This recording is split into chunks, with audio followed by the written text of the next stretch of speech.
Shalom. Hari ini kita akan renungkan kitab 1 Petrus pasal 1, teksnya ayat 13 sampai 25. Dan sudah dibagi dua paragraf. Paragraf yang pertama ayat 13 sampai 21. Menjadi kudus di dalam seluruh hidup sama seperti Dia yang kudus yang telah memanggil kita.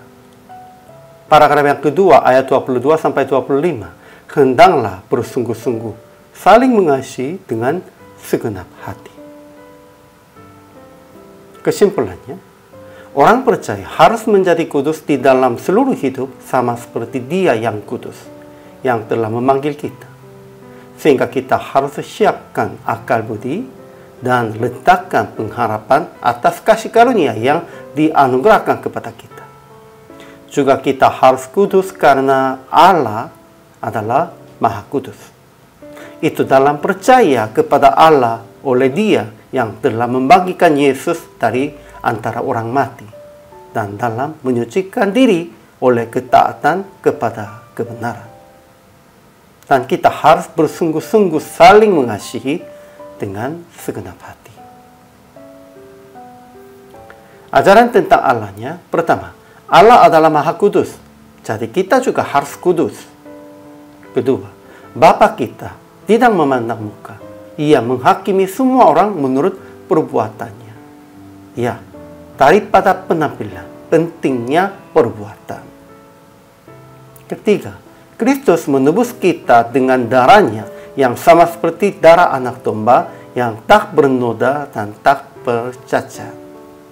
Kita diselamatkan, kita disucikan hanya oleh darah Yesus.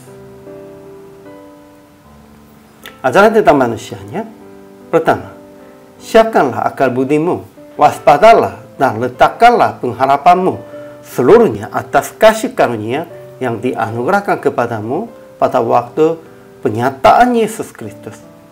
Hendaklah kamu menjadi kudus di dalam seluruh hidupmu sama seperti Dia yang kudus. Kedua, kita percaya kepada Allah oleh Dia yang telah membangkitkan Yesus dari antara orang mati.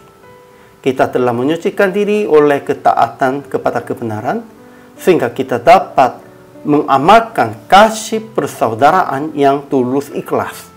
Kita harus bersungguh-sungguh saling mengasihi dengan segenap hati.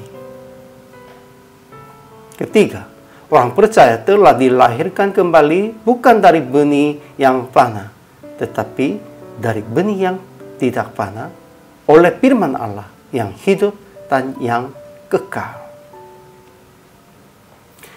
Jadi aplikasi hari ini, pertama, jadilah kudus sama seperti Allah yang Maha Kudus dalam darah Yesus dengan melakukan segala hal berdasarkan kasih. Melakukan apapun kita harus berdasarkan kasih saja.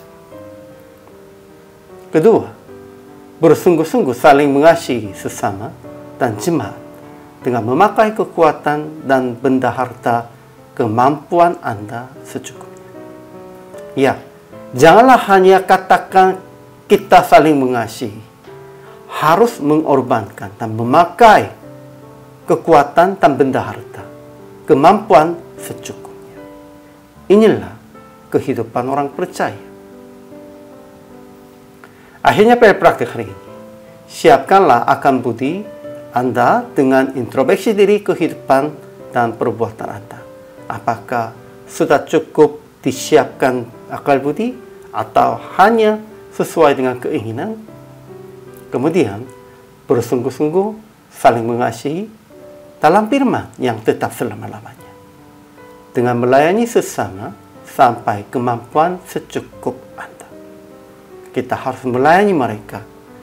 Memang dengan waktu juga boleh, atau dengan kekuatan jasmani juga boleh, dan dengan mengorbankan kemampuan itu juga boleh. Apapun, kita harus melayani sesama. Itulah kehidupan orang percaya. Hari ini juga selama melayani, Tuhan Yesus memberkati.